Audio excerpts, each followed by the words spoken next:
kemudian di sini Bapak menyebutkan, saya nggak tahu kok Bapak melakukan uji konsekuensi terhadap nilai kerja nyata. Padahal yang diminta di sini laporan kuliah kerja nyata. Emang sama ya Pak ya? Iya Ibu, di situ kita memberikan adalah transkrip nilai gitu ya. Karena memang dokumen terkait dengan laporan kuliah kerja nyata itu memang tidak ada gitu. Atau mungkin dalam bahasa KIP-nya belum didokumentasikan. Jadi dokumen itu memang tidak ada. Nah, maka kemudian kami dengan etikat baik gitu ya, mencoba kemudian mencari-cari gitu ya, menelusuri di teman-teman fakultas itu berusaha semaksimal mungkin menelusuri ya setiap info, setiap kemudian tahap dan seterusnya itu, maka kemudian adalah data nilai dari Pak Jokowi bersama juga dengan nilai-nilai mahasiswa yang KKN yang ada pada saat itu. Termasuk juga kayak pemohon memintalah transkrip nilai. Nah, transkrip nilai itu juga tidak ada gitu. Tapi yang ada itu adalah daftar nilai Pak Jokowi gitu ya, yang final. Itu yang kemudian kami tampilkan di sana.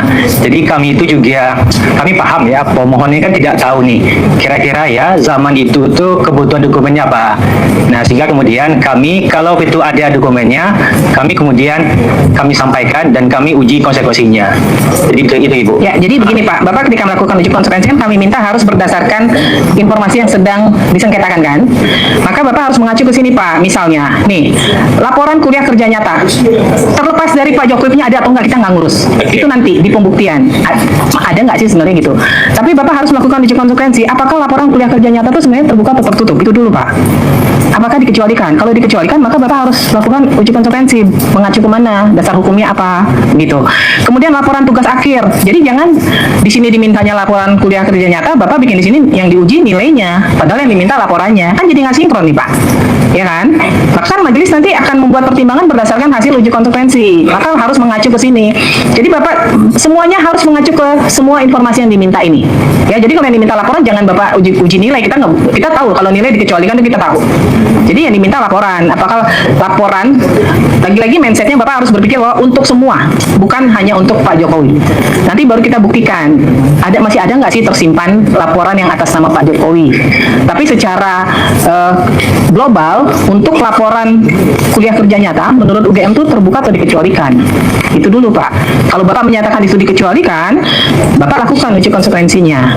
Kalau nggak usah Bapak lakukan. Jadi kalau di sini yang seperti Bapak bilang ini terbuka, itu nggak perlu Bapak uji sebenarnya karena terbuka kan.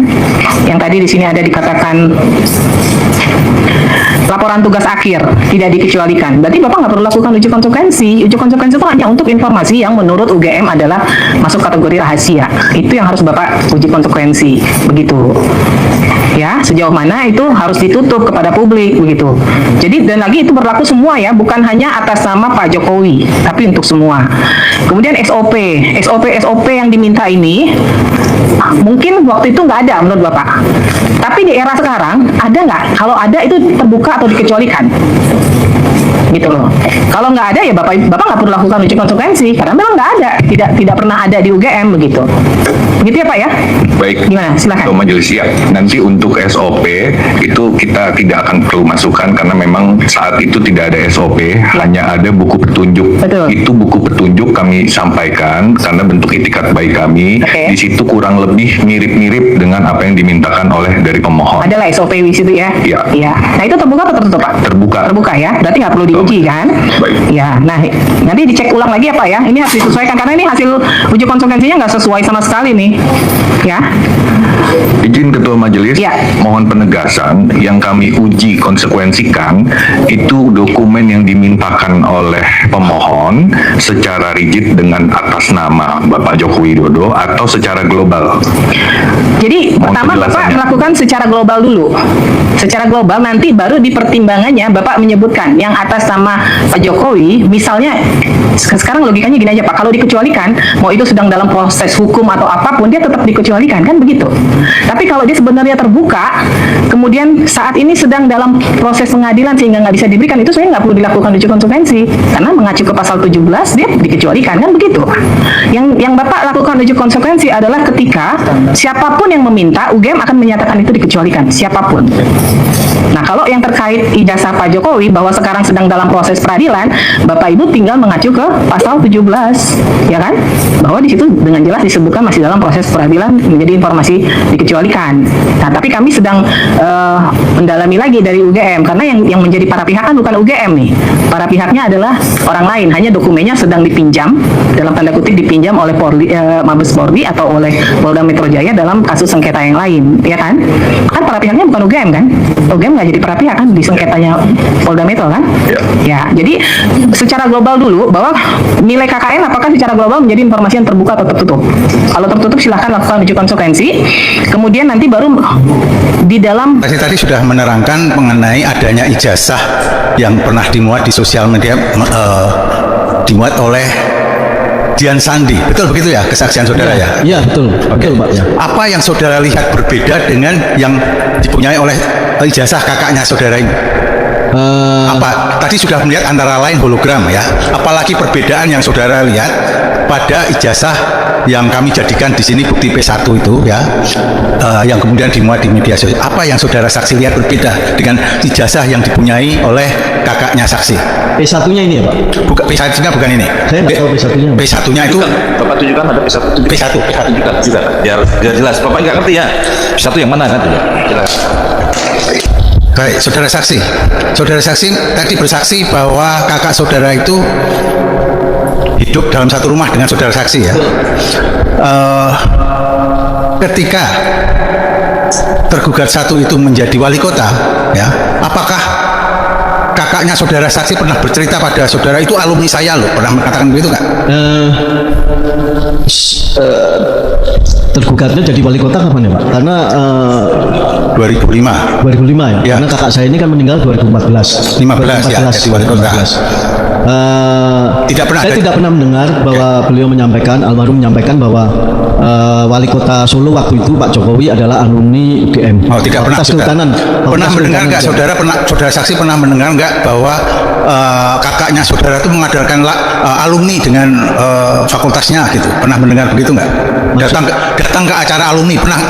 Saya tidak pernah mendengar. Saya tidak pernah mendengar. Saudara pernah mendengar atau tidak tergugat satu itu pernah menjadi gubernur DKI? Saya? Ya pernah. Tahu nggak? Saya tahu. Saya tahu.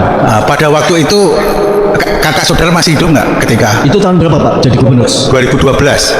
Kakak saya kan 2014 ya. Ya, beliau meninggal 2014. Tergugat satu jadi gubernur 2012. Tidak pernah menyampaikan bahwa itu alumni. Pak Jokowi adalah alumni UGM. Oh, tidak pernah menyampaikan begitu. Beliau tidak pernah menyampaikan. Dan itu sukses. Majelis yang kurang benar, tidak benar diganti. Satu, kemenangan rakyat. Amin. Kemenangan rakyat kedua adalah bahwa Jokowi terpaksa harus nanda tangan. Itu kemenangan rakyat, memaksa Jokowi. Itu tanda tangan basah, ya. Yang ketiga, kemenangan rakyat di depan kita akan terbukti ijazahnya palsu. Saya alumnus UGM ya. Dari putusan-putusan KIP ini ada beberapa makna penting yang menurut saya. Yang pertama adalah UGM, Universitas alma mater saya yang saya banggakan, sudah divonis memang bersalah bahwa dia selama ini melaksanakan azas yang tertutup. Sebenarnya kalau UGM memaknai demokrasi, demokrasi itu apa sih? Keterbukaan. Tidak perlu kita berdebat di sini karena Undang-Undang Keterbukaan Informasi Publik sudah jelas bahwa ijazah yang menyangkut pejabat publik itu harus terbuka untuk umum, dan ini sudah ditegaskan oleh Majelis Hakim bahwa terkait ijazah Joko Widodo itu terbuka untuk umum. Lalu yang kedua, dengan dikeluarkannya putusan mulai dari beberapa putusan itu sampai putusan hari ini, seorang Joko Widodo yang mengatakan dirinya lulusan UGM, dia langsung terbuka aja untuk publik, dia tunjukkan karena memang sudah diperintahkan. Selama ini dia mengatakan itu rahasia pribadi apa segala macam. Joko Widodo sendiri sebenarnya harus tunjukkan, dia minta kepada Polda, Pak, ini lembaga KIP sudah mengatakan bahwa memang ini terbuka untuk publik, tidak usah dilanjutkan Pak, mana ijazahnya, saya tunjukkan ya. Dengan dengan tidak ditunjukkan sampai hari ini ya, dan ada pengecualian tadi dalam putusan KIP bahwa itu ada di bawah penguasaan Polda Metro karena itu diproses hukum, itu kami menduga keras bahwa memang ijazah Joko Widodo itu palsu. Pada proses pemeriksaan kami menghadirkan saksi seperti Mas Roy Suryo dan Bu Dr. Tifa, dia tidak hanya datang sekali, ketika lawan membuktikan ijazah, saya minta mereka boleh lagi hadir. Ini kan tidak pernah terjadi di peradilan kita, maka saya ingin yang seperti itulah yang saya inginkan, yang namanya cross examination, dan itulah yang diajarkan oleh undang-undang baru kita. Yang punya kewenangan apakah Polda Metro berkenan atau tidak untuk memberikan kesempatan kepada kami selaku kuasa hukum Pak Jokowi untuk meminjam terhadap alat bukti yang saat ini dijadikan barang bukti oleh penyidik pejabat Polri. Yang saya maknai dari putusan-putusan KIP ini adalah sebenarnya dengan dikeluarkannya putusan, mulai dari beberapa putusan itu sampai putusan hari ini, seorang Joko Widodo yang mengatakan dirinya lulusan UGM, dia langsung terbuka aja untuk publik, dia tunjukkan, karena memang sudah diperintahkan. Selama ini dia mengatakan itu rahasia pribadi apa segala macam. Joko Widodo sendiri sebenarnya harus tunjukkan, dia minta kepada Polda, Pak, ini lembaga KIP sudah mengatakan bahwa memang ini terbuka untuk publik, tidak usah dilanjutkan Pak, mana ijazahnya, saya tunjukkan ya. Dengan tidak ditunjukkan sampai hari ini ya, dan ada pengecualian tadi dalam putusan KIP bahwa itu ada di bawah penguasaan Polda Metro karena itu diproses hukum, itu kami menduga keras bahwa memang ijazah Joko Widodo itu palsu. Ya. Ijazah dia tidak punya ijazah asli. Kami menduga keras. Nah, kalau punya ijazah asli, karena selama ini dia berlindung bahwa itu adalah dokumen pribadi yang tidak boleh diketahui oleh publik. Dengan adanya putusan ini dia langsung keluarkan. Saya tunjukkan ke publik. Ya, halo teman-teman, kembali lagi bersama saya di channel ini. Kita sudah menyaksikan cuplikan video yang sangat menarik.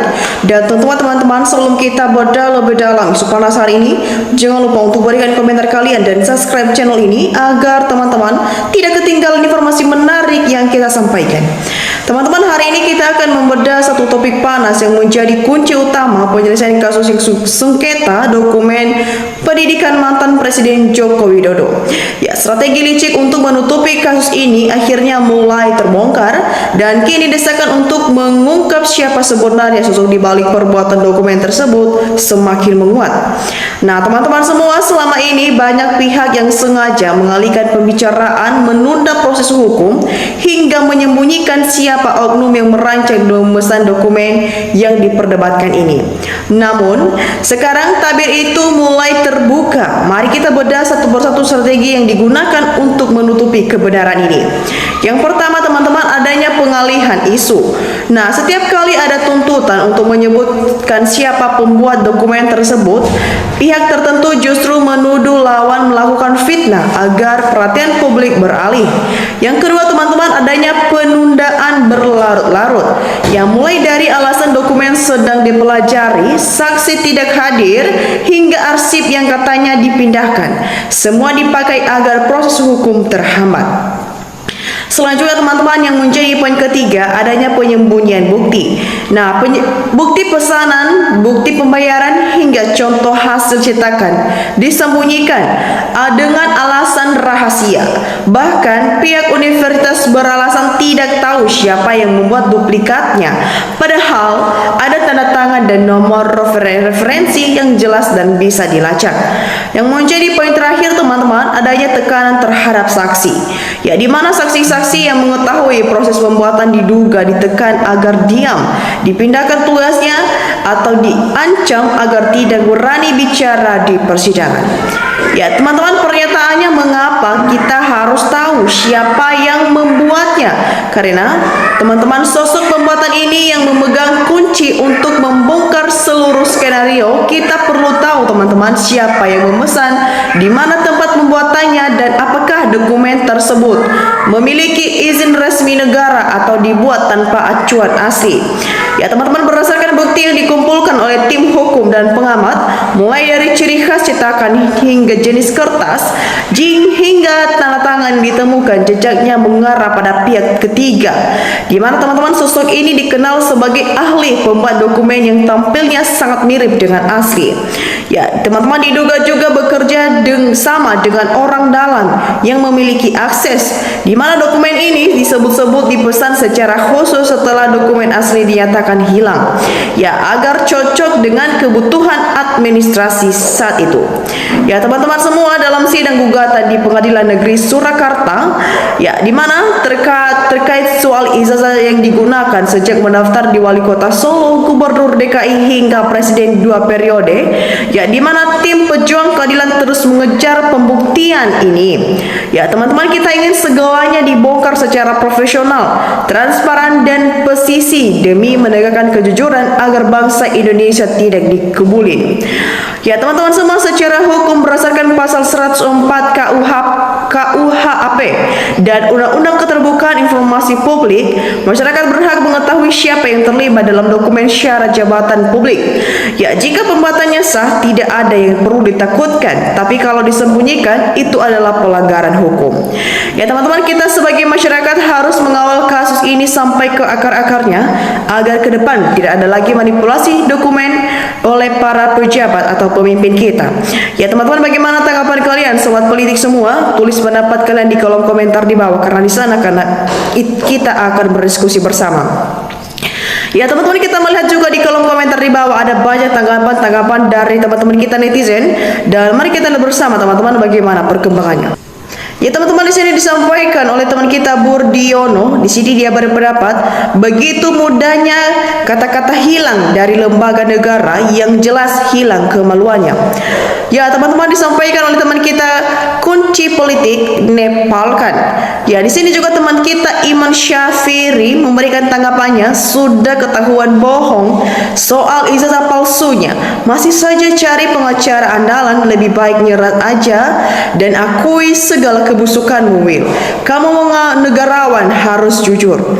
Ya teman-teman, kita lanjut. Di sini juga teman kita Syakil memberikan tanggapannya, salah saleh wahale metik berkarti ngaku aja wi muak lihatnya. Ya teman-teman, kita lanjut. Tunah Nayung memberikan tanggapannya juga di sini, katanya kedaulatan ada di tangan rakyat. Rakyat yang mana? Kalau memang rakyat itu masih ada, segera tangkap Jokowi, rakyat sendiri yang menghakiminya.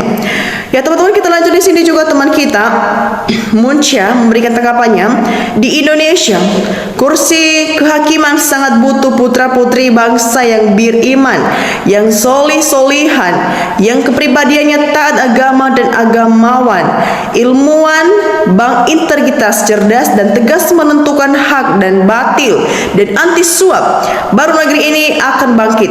Jangan harap negeri ini akan aman nyaman jika kursi kehakiman diduduki oleh orang pro suap. Jika penjilat yang menentukan kezoliman, yang benar disalahkan dan yang salah akan dibela. Teman-teman, kita lanjut. Di sini juga teman kita Muhammad memberikan tanggapannya, hidup kayak nggak punya presiden, bahkan merasa menjadi musuh presiden. Pemerintah dikritik, rakyat menjadi musuh. Jokowi ijazah palsu, presiden membiarkan rakyat bertengkar, presiden bertepuk sebelah tangan. Ya teman-teman, kita lanjut. Di sini juga teman kita Sidmore memberikan tanggapannya, hidup Jokowi. Nah teman-teman semua, mengenai kasus ini bagaimana tanggapan kalian semua? Dan mari kita lihat bersama-sama teman-teman untuk memberikan analisis kita di kolom komentar di bawah, sehingga kita bisa bertukar pikiran bersama. Dan demikian saja teman-teman untuk cuplikan video kali ini. Jangan lupa saksikan video berikutnya yang tak kalah menarik. Salam NKRI, harga mati.